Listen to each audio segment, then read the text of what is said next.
कामाख्या मंदिर असम की राजधानी दिसपुर के पास गुवाहाटी से 8 किलोमीटर दूर कामाख्या में है।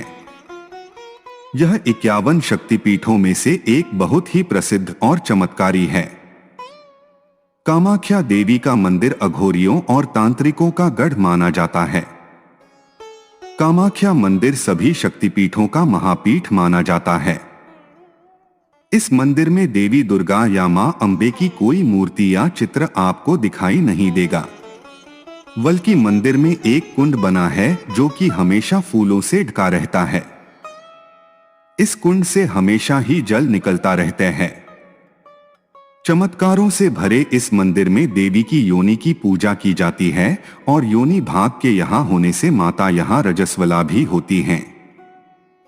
मंदिर से कई अन्य रोचक बातें जुड़ी है, आइए जानते हैं इस बारे में। पर उससे पहले हमारे चैनल को सब्सक्राइब करें और कमेंट में जय कामाख्या मां जरूर लिखें। नंबर 1, मंदिर में नहीं है देवी की मूर्ति। इस मंदिर में देवी की कोई मूर्ति नहीं है। यहाँ पर देवी के योनि भाग की ही पूजा की जाती है। मंदिर में एक कुंड सा है जो हमेशा फूलों से ढका रहता है। इस जगह के पास में ही एक मंदिर है जहां पर देवी की मूर्ति स्थापित है।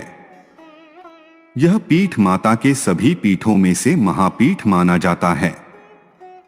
नंबर 2, यहां माता हर साल होती हैं रजस्वला। इस पीठ के बारे में एक बहुत ही रोचक कथा प्रसिद्ध है। कहा जाता है कि इस जगह पर मां का योनि भाग गिरा था, जिस वजह से यहाँ पर माता हर साल 3 दिनों के लिए रजस्वला होती हैं। इस दौरान मंदिर को बंद कर दिया जाता है। 3 दिनों के बाद मंदिर को बहुत ही उत्साह के साथ खोला जाता है। नंबर 3, गीला वस्त्र प्रसाद के रूप में मिलता है। यहाँ पर भक्तों को प्रसाद के रूप में एक गीला कपड़ा दिया जाता है जिसे अंबुवाची वस्त्र कहते हैं। कहा जाता है कि देवी के रजस्वला होने के दौरान प्रतिमा के आसपास सफेद कपड़ा बिछा दिया जाता है। 3 दिन बाद जब मंदिर के दरवाजे खोले जाते हैं तब वह वस्त्र माता के रज से लाल रंग से भीगा होता है। बाद में इसी वस्त्र को भक्तों में प्रसाद के रूप में बांटा जाता है। नंबर 4, मूल मंदिर लुप्त हो चुका है। कथा के अनुसार एक समय पर नरक नाम का एक असुर था। नरक ने कामाख्या देवी के सामने विवाह करने का प्रस्ताव रखा। देवी उससे विवाह नहीं करना चाहती थी, इसलिए उन्होंने नरक के सामने एक शर्त रखी। शर्त यह थी कि अगर नरक एक रात में ही इस जगह पर मार्ग, घाट, मंदिर आदि सब बनवा दे तो देवी उससे विवाह कर लेंगी। नरक ने शर्त पूरी करने के लिए भगवान विश्वकर्मा को बुलाया और काम शुरू कर दिया। काम पूरा होता देख देवी ने रात खत्म होने से पहले ही मुर्गे के द्वारा सुबह होने की सूचना दिलवा दी और विवाह नहीं हो पाया। आज भी पर्वत के नीचे से ऊपर जाने वाले मार्ग को नरकासुर मार्ग के नाम से जाना जाता है और जिस मंदिर में माता की मूर्ति स्थापित है उसे कामादेव मंदिर कहा जाता है। मंदिर के संबंध में कहा जाता है कि नरकासुर के अत्याचारों से कामाख्या के दर्शन में कई परेशानियां उत्पन्न होने लगी थीं, जिस बात से क्रोधित होकर महर्षि वशिष्ठ ने इस जगह को श्राप दे दिया।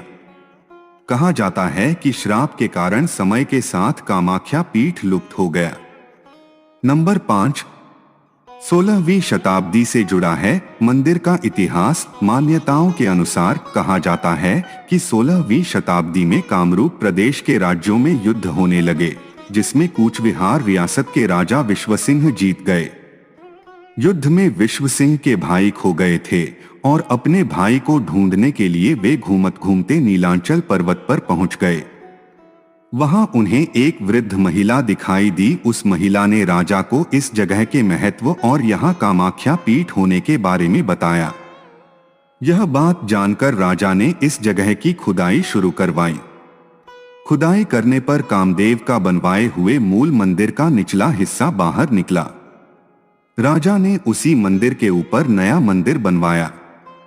कहा जाता है कि 1564 में मुस्लिम आक्रमणकारियों ने मंदिर को तोड़ दिया था।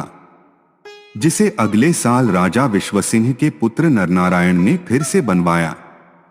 नंबर 6, भैरव के दर्शन के बिना अधूरी है कामाख्या यात्रा। कामाख्या मंदिर से कुछ दूरी पर उमानंद भैरव का मंदिर है। उमानंद भैरव ही इस शक्तिपीठ के भैरव हैं। यह मंदिर ब्रह्मपुत्र नदी के बीच में है। कहा जाता है कि इनके दर्शन के बिना कामाख्या देवी की यात्रा अधूरी मानी जाती है। कामाख्या मंदिर की यात्रा को पूरा करने के लिए और अपनी सारी मनोकामनाएं पूरी करने के लिए कामाख्या देवी के बाद उमानंद भैरव के दर्शन करना अनिवार्य है। नंबर 7, तंत्र विद्या का सबसे बड़ा मंदिर। कामाख्या मंदिर तंत्र विद्या का सबसे बड़ा केंद्र माना जाता है और हर साल जून महीने में यहाँ पर अम्बुवासी मेला लगता है। देश के हर कोने से साधु संत और तांत्रिक यहाँ पर इकट्ठे होते हैं और तंत्र साधना करते हैं। माना जाता है कि इस दौरान मां के रजस्वला होने का पर्व मनाया जाता है और इस समय ब्रह्मपुत्र नदी का पानी 3 दिन के लिए लाल हो जाता है। दोस्तों, आज के वीडियो में इतना ही। आशा करते हैं आपको यह वीडियो पसंद आया होगा। अगर हाँ तो हमारे चैनल को सब्सक्राइब करें और कमेंट करके बताएं कि आप आगे किस टॉपिक पर वीडियो देखना चाहते हैं। धन्यवाद।